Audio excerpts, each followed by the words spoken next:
Hola, ¿cómo están, estimados estudiantes, alumnos y alumnas de la Universidad Católica de Cuyo, sede San Juan y San Luis, en la carrera de Abogacía a Distancia?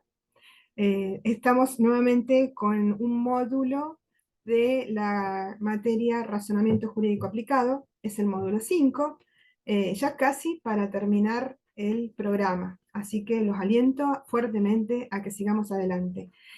Bueno, entonces, si me permiten, voy a compartir. Bueno, mi nombre es Gabriela Pérez del Viso, como ya lo saben, y los aliento también a que me pongan me gusta si ven que está compartido en el YouTube. Entonces, ahora vamos a ver un PowerPoint que preparamos para la unidad o módulo 5, ¿verdad? Entonces, un segundito, miren, acá está, acá lo pongo. Módulo 5, abogacía a distancia.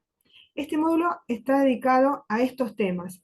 Esto ahora que les voy a decir es lo que forma parte del programa en el módulo 5, que serían las hipótesis conflictivas, hallándose en juego derechos fundamentales, las pautas interpretativas, nuevamente el tema de juicios de ponderación, razonamientos por reglas y razonamientos de ponderación, método de las compensaciones. Y la segunda parte es muy interesante porque vamos a traer varios casos jurisprudenciales, es el denominado activismo judicial, la protección del medio ambiente con un caso muy particular, que es el caso Mendoza contra el Estado Nacional, y por qué vamos a considerar que es un activismo, pero en el muy buen sentido del término, la responsabilidad social y el derecho a la salud, en el caso, ahí dice CDBA, pero acá les traemos bien el nombre completo, y hay un tercer caso que no está acá, que no está mencionado en esta partecita, que es el caso Etcheverry contra contra Poder Ejecutivo Nacional, que también lo consideramos un ejemplo de activismo judicial, por supuesto, siempre en el sentido positivo del término. Bueno, en esta presentación veremos esto que ven acá, después lo ven tranquilos, frisan esta pantalla y lo ven, en realidad es la traducción a la presentación de lo que está en el programa, ¿no? Ven, acá está el tercer caso, Echeverry Juan Bautista, Juan Bautista, dice Juan Bautista, no dice Juan, Juan Bautista, Echeverry, Juan Bautista y otros contra Estado Nacional, Amparo, no dice Juan, eso es un error. Ah, podemos preguntarlo como trivia después, a ver si vieron el video. Bien, el segundo caso que yo les decía se llama Campodónico de Bevilacqua, y el caso Mendoza contra Estado Nacional sobre el río Achuelo. A ver, ¿qué hicieron los jueces en ese caso como ejemplo de activismo judicial? Bueno, primera parte, casos en que se plantean derechos fundamentales o derechos humanos. Acuérdense que hay una terminología que proviene de algún sector de la doctrina, seguramente de los filósofos extranjeros, no lo menciona ahí en el apunte, pero Luigi Ferrajoli habla de derechos fundamentales, no habla de derechos humanos, pero en realidad estamos hablando siempre de lo mismo, los derechos que no se pueden dejar de reconocer por el hecho de ser personas, y esos son derechos fundamentales que están por encima de toda norma positiva y también son los que en Latinoamérica sobre todo llamamos derechos humanos. Entonces, la pregunta que cabe es, cuando hay algún tipo de desencuentro, de choque, de aparente choque, de superposición de principios para ponderar o de derechos fundamentales uno y otro, ¿se debe llamar conflictos o son conflictos aparentes o son casos? Esa es la pregunta. Bueno, tenemos este autor que ven acá, que es un autor de Chile, eh, Cristóbal Orrego Sánchez. Él sostiene que no son realmente conflictos, son aparentes conflictos, porque una vez que uno toma en cuenta que estos derechos fundamentales están contenidos, por ejemplo, en normas convencionales internacionales obligatorias para el Estado o normas constitucionales, uno debe ponderar esos derechos fundamentales y si hay alguna norma positiva que se opone a los mismos, la opción es clara, realmente no hay un conflicto. Es un caso donde uno tiene que ponderar y debe aplicar los principios fundamentales del derecho, y en este caso respetar los derechos fundamentales o derechos humanos. De esta manera, dice, la apelación a los derechos humanos en juego permite en algunos casos dejar sin efecto algunas normas imperativas o prohibitivas específicas que estaban en contra de estos derechos humanos. Entonces, para Orrego Sánchez, esto deja de ser un conflicto de normas para convertirse en casos en los que se debe aplicar derechos humanos o derechos fundamentales. Eh, y entonces Orrego Sánchez dice que hay una constitucionalización de normas positivas inferiores y a la vez hay una juridificación de la Constitución que debe tomar en cuenta casos concretos que antes en realidad no estaban previstos. Es un cambio de paradigma y que tiene impacto en la argumentación jurídica, por eso lo estudiamos en esta materia de razonamiento jurídico aplicado. Otra autora, también de Chile, Soledad Bertelsen, adhiere a la concepción de los derechos fundamentales como derechos naturales. Esto de los derechos naturales a veces es discutido por los filósofos del derecho, porque se tiende a sostener el naturalismo, que en realidad se entiende que a partir de la postura de los derechos humanos y los derechos fundamentales podría haberse ya dejado de lado, porque nos remite a una concepción moralista o casi religiosa de los derechos, cuando en realidad tenemos que solucionar qué hacemos con el derecho positivo. Pero bueno, esta autora dice, adhiere a una concepción de derechos fundamentales como derechos naturales, con soluciones que no son conflictivistas, o sea, para ella tampoco debería existir un conflicto entre los derechos fundamentales o los derechos fundamentales y las normas positivas. No se acepta que exista un conflicto real entre derechos fundamentales, sino solamente un conflicto aparente o conflicto entre pretensiones jurídicas que una vez examinadas con un método adecuado no deben considerar que choquen. En este planteamiento solamente subsisten como alternativas coherentes los métodos basados en delimitar la delimitación o límites internos, el scope, el alcance de cada norma, y la delimitación de los contenidos esenciales de los derechos. Y entonces ella argumenta en favor de una metodología de razonamiento basada sobre todo en analizar el contenido esencial de cada derecho. Bien, todo esto está contenido, acuérdense, en el documento de cátedra que ya está subido desde hace una semana en el campus. Bueno, este es otro aspecto. Acuérdense que estamos hablando de metodología, de cómo tratar la superposición o cómo delimitar un derecho con otro, sobre todo cuando estamos tratando principios fundamentales del derecho o derechos fundamentales de las personas, también llamados derechos humanos según la terminología que se utilice. Entonces traje a colación, porque yo lo incorporé al programa, el tema del método de diálogo de fuentes, y por eso acá puse una fuente por un lado y la fuente, la Fontana di Trevi, método de diálogo de fuentes. Les digo que hoy está muy en candelero, muy de moda hablar del diálogo de fuentes, sobre todo a partir del Código Civil y Comercial, porque en el Código Civil y Comercial se incorporaron muchísimas normas de tipo constitucional, se incorporaron normas de derechos humanos o derechos fundamentales, o normas básicas que antes no estaban en el Código Civil. Por ejemplo, la norma que dice en el artículo 3 que todo el juez siempre debe fundar su sentencia, en realidad antes no estaba en el Código Civil, ni se le iba a pasar por la mente porque suena mucho a derecho procesal, y sin embargo fue incorporada en el Código Civil y Comercial. Entonces, y bueno, y otras normas como el respeto a la dignidad de la persona, a la integridad de la persona, realmente provienen una idea de derechos humanos, derechos fundamentales que estaban antes, surgían de la doctrina, las convenciones internacionales, y la doctrina a partir de las posturas relativas a los derechos humanos. Entonces fueron incorporadas al Código Civil y Comercial. Entonces se habla del diálogo de fuentes. Una fuente incorporó la otra y a la vez la otra es lo que decía Orrego Sánchez. Entonces, esta autora, que es de la UBA, de Buenos Aires, Guillermina Zabalza, habla de la filosofía integrativista trialista.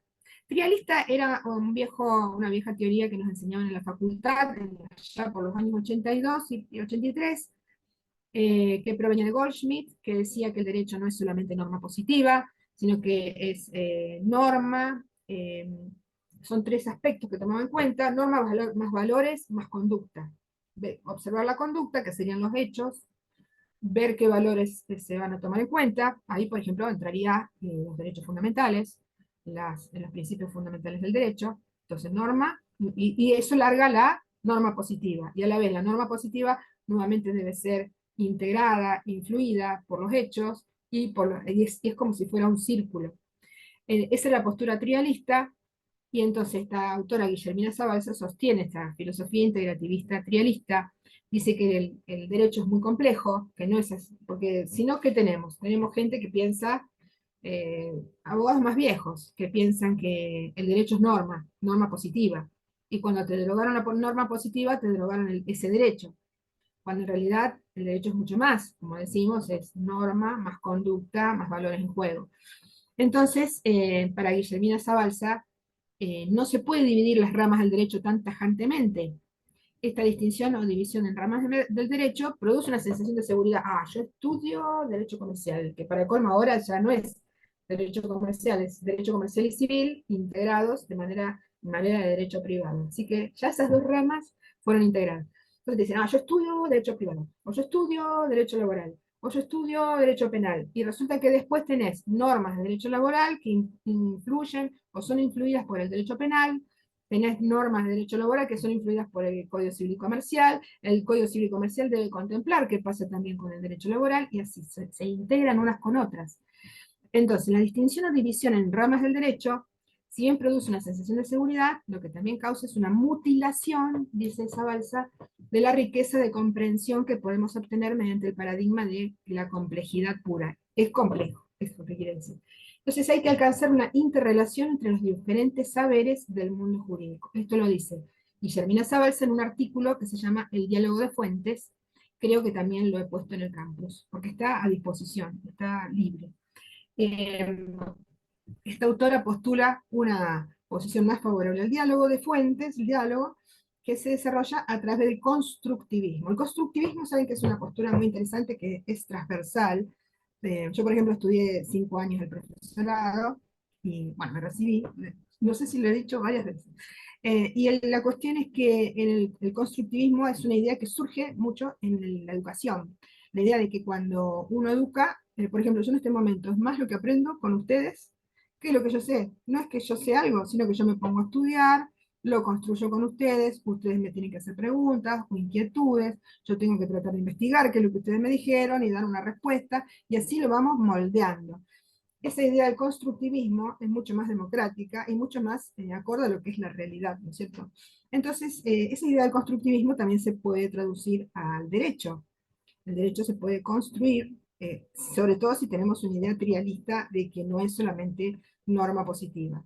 Para el constructivismo, el derecho no es, como dice esta autora, no es algo así fijo, así momificado, no es algo definitivo y clausurado en el tiempo, sino que es un fenómeno complejo, construido por las distintas ramas, diversificadas por particularidades, sociológicas, normológicas significa que tienen que ver las normas, axiológicas, que significa que tienen que ver los valores, que culminan en determinadas exigencias de justicia. Y desde la filosofía integrativista, trialista, que sería esta autora, el derecho como fenómeno complejo es un sistema que es abierto y dinámico, que es lo que yo les acababa de decir, que tenemos la situación real, lo vemos desde un punto de vista de unos valores, creamos una norma positiva, después vemos que esta norma positiva funcionó, no funcionó, qué sirvió, entonces la volvemos a modificar en base a la realidad, o cambian los valores con el paso del tiempo, entonces volvemos a cambiarlo. Por ejemplo, les puedo dar ejemplos del derecho laboral, que es mi área, y siempre se da el ejemplo, el tema de la discriminación por matrimonio, que resulta que la discriminación por matrimonio está contenida en un capítulo de la Ley de Contrato de Trabajo que refiere al trabajo de mujeres y menores. O sea que, si bien el artículo no refiere a la discriminación por matrimonio de la mujer, está dentro del capítulo de trabajo de mujeres. Entonces se supone que la discriminación era por matrimonio de la mujer que se casa, no al hombre que se casa. Porque claro, se supone que el hombre que se casa no va a cambiar su vida, no le va a afectar, porque él va a seguir haciendo lo mismo, solo que la mujer la va a tener en su casa laburando. Ay, perdón que utilicen términos, pero es verdad, es la estructura patriarcalista de que la mujer estaba en la casa y el hombre trabajando. Entonces, si una mujer trabajadora se casaba, se trataba de que no se la discriminara porque se iba a pensar que iba a tener que trabajar en su casa, ella, sola, no el marido. En cambio, ahora, en este momento, desde hace unos 15, 20 años, esto ha cambiado y se considera que la discriminación por matrimonio es para hombre y mujer, más allá de que cada vez se case menos gente, pero la discriminación es por matrimonio, ya sea para hombre y mujer, porque por más que no se ha modificado la norma positiva, pero la jurisprudencia sí lo modificó, porque lo tiene en cuenta, de que no se puede decir que se discrimina a la mujer que se case y no al hombre que se case. Eso ha cambiado los valores, y hoy en día la jurisprudencia lo aplica por igual, tanto a hombres como a mujeres. Así como ese ejemplo, hay una serie de ejemplos. Todos surgen de ese cambio de paradigma de la familia era de una determinada estructura y hoy en día es de otra. Y si uno lo ve de esta manera, el derecho se va construyendo, va cambiando. Es, como dice acá, es un sistema abierto y dinámico. La doctora Zabalza sostiene que hay un gran debilitamiento de las paredes del derecho público al derecho privado. Y después, dentro de cada uno de ellos, hay debilitamiento de las paredes, por ejemplo, en el derecho público, entre lo que es administrativo y lo que es penal, y en el derecho privado, entre lo que es civil y comercial y lo que es laboral, y lo que sería otra cosa que podría, no sé, a mí siempre se me salen ejemplos de laboral, pero es decir, primero se debilitan las paredes entre esas dos áreas, público y privado, y dentro de cada una de ellas se debilitan a la vez las paredes, y se van nutriendo unas con otras, como si tuviéramos varios plantines, yo que tengo unas plantitas de afuera, y les echamos agua, y en realidad el agua va a ir a parar a todas juntas, y todas se van a entremezclar y van a, de alguna manera, una se nutre de la otra. Nuestro Código Civil y Comercial ha receptado una serie de derechos y principios que provienen de los tratados internacionales de derechos humanos y de la misma Constitución.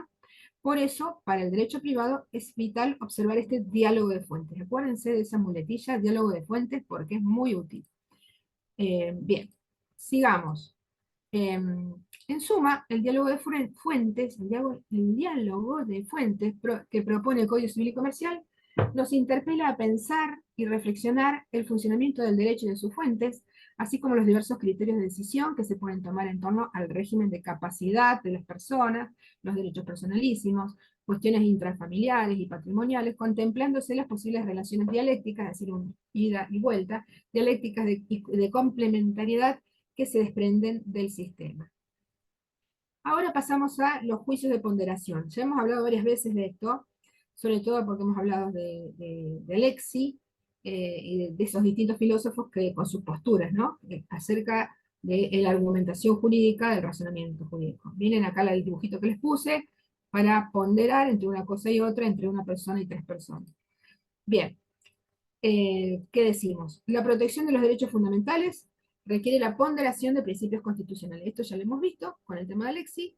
Eh, en realidad, en nuestro sistema jurídico y judicial, hay otros sistemas. Por ejemplo, cuando visité Perú hace 5 años, me asombré de que en la Plaza Central, a un costado, había un lugar muy, así, muy lindo, la casa antigua, que se llamaba el Tribunal Constitucional.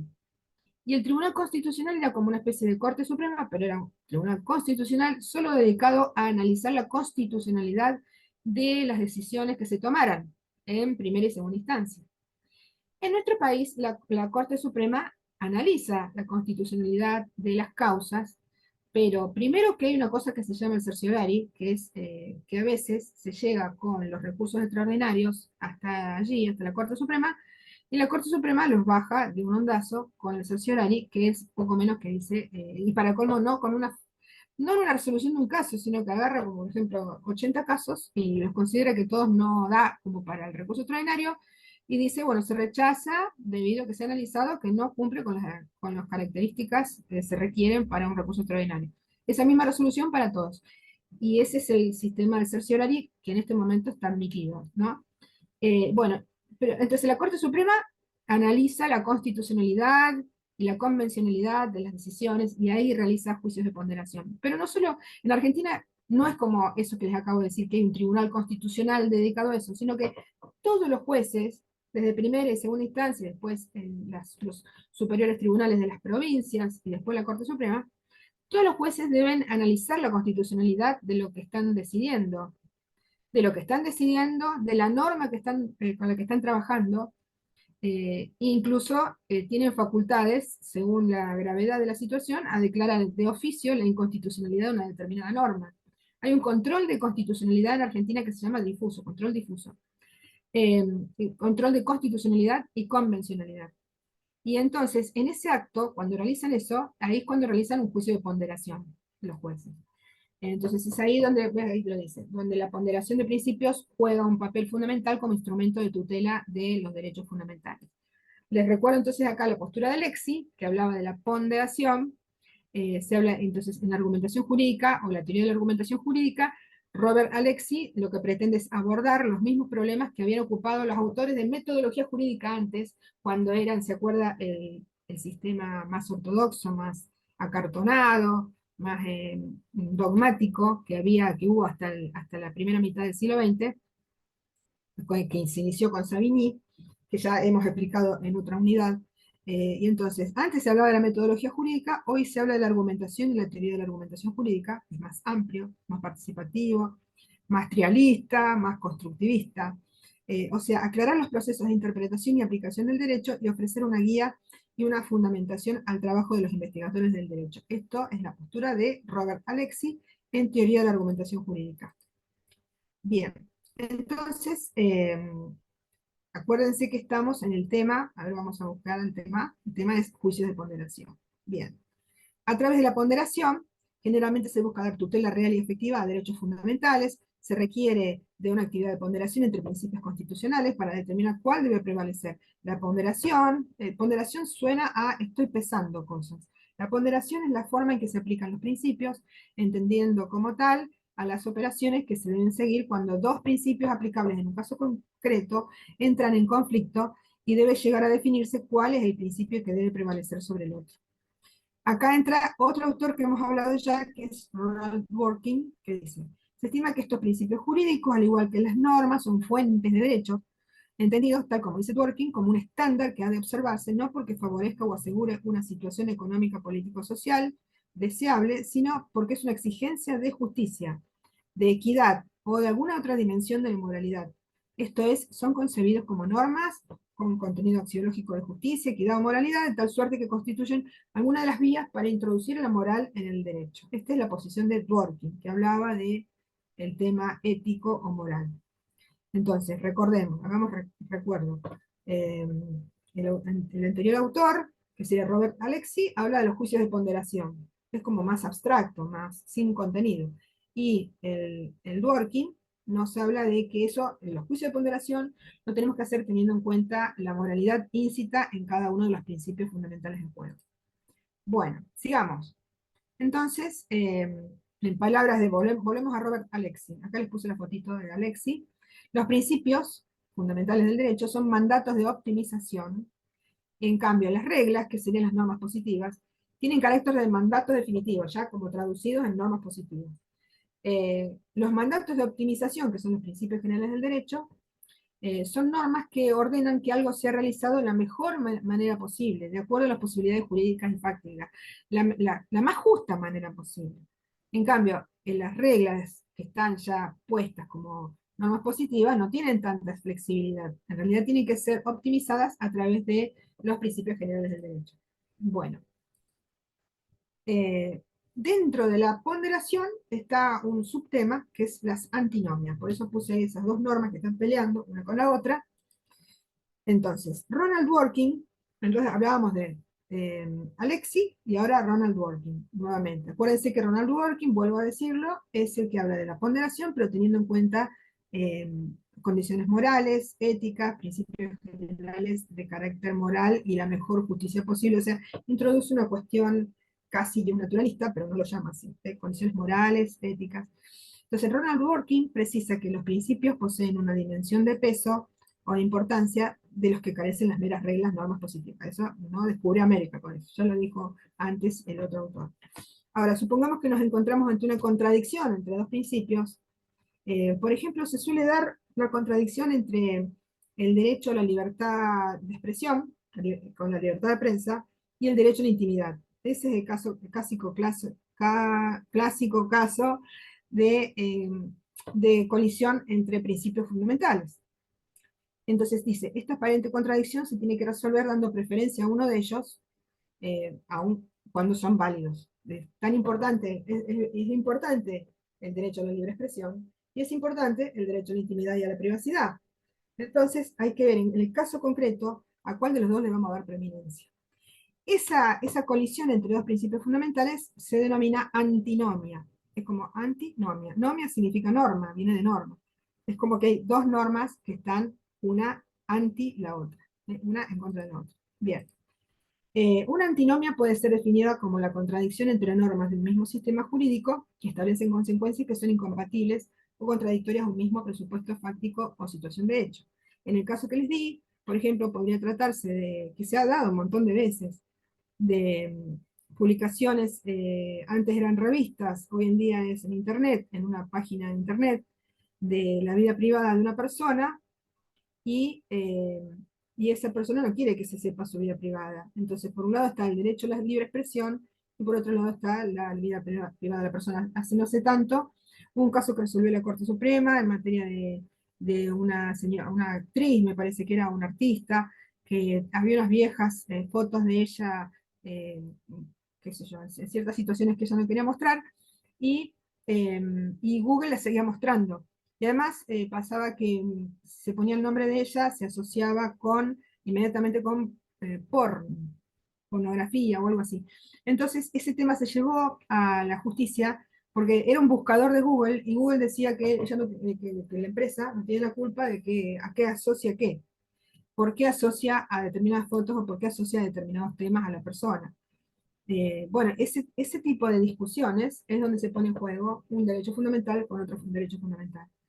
En cambio, por ejemplo, si se tratara de la imagen de un niño o niña menor de 18 años, está clarísima, ahí está mucho más clara la antinomia, porque en realidad ya ni siquiera hay antinomia, porque la empresa publicitaria no tiene derecho a publicar la vida privada de un niño o niña, porque eso, la privacidad de ese niño o niña está amparado por normas, por la Convención de los Derechos del Niño, la ley que trae a Argentina la Convención de los Derechos del Niño, el 75 inciso 22, que lo declara, lo considera constitucional, o sea, parte de la Constitución, y los derechos del niño y niña no pueden ser conculcados ni siquiera por el llamado derecho de expresión de esa empresa publicitaria.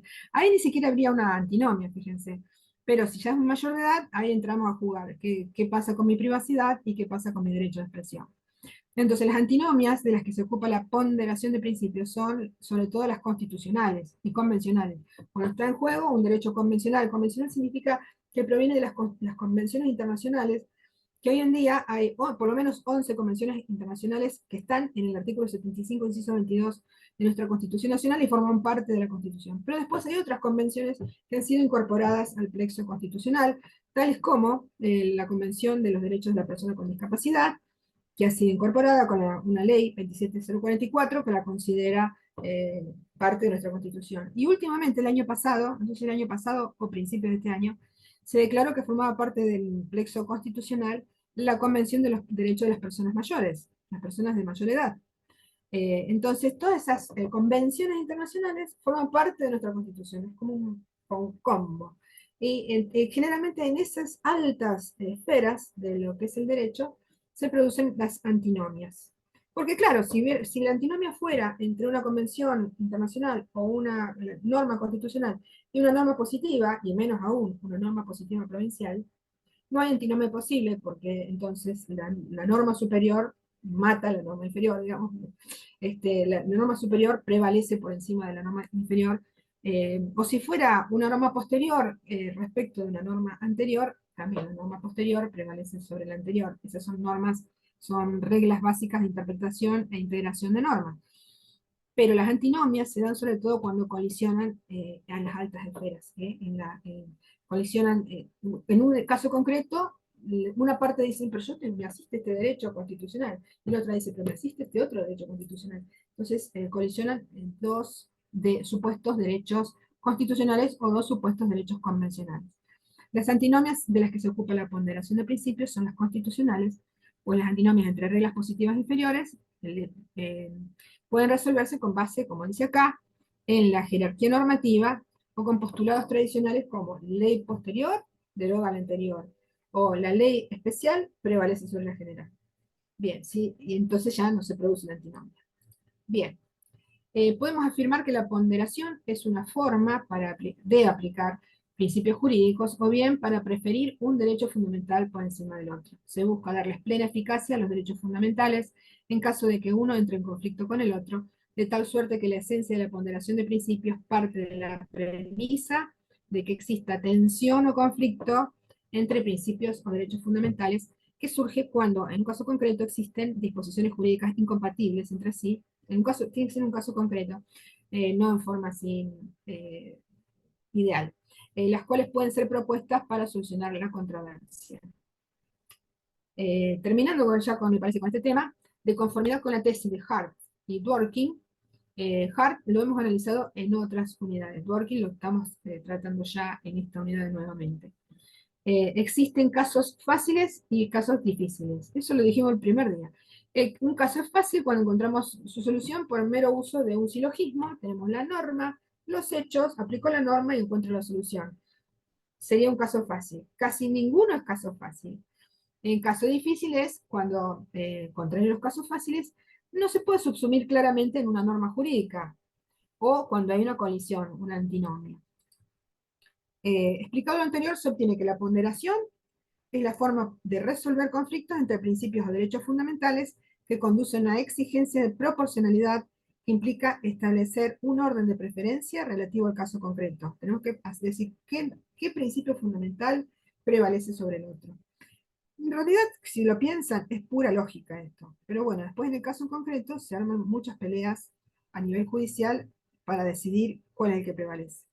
A través de la ponderación no se logra una respuesta válida para cualquier supuesto, en forma abstracta o planteamiento, sino para un caso concreto que no excluye una solución diferente en otro caso.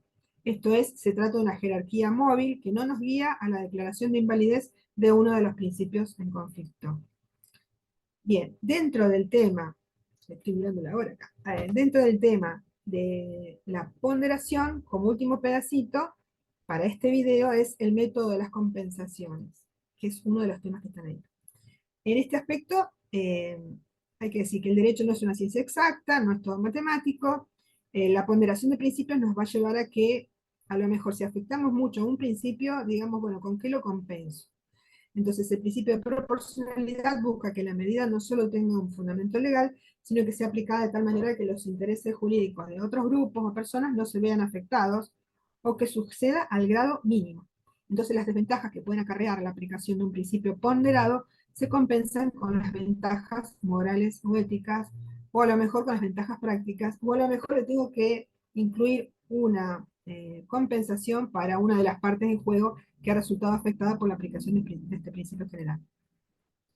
Bueno, después la segunda parte es el activismo judicial, que lo seguiremos en el próximo video.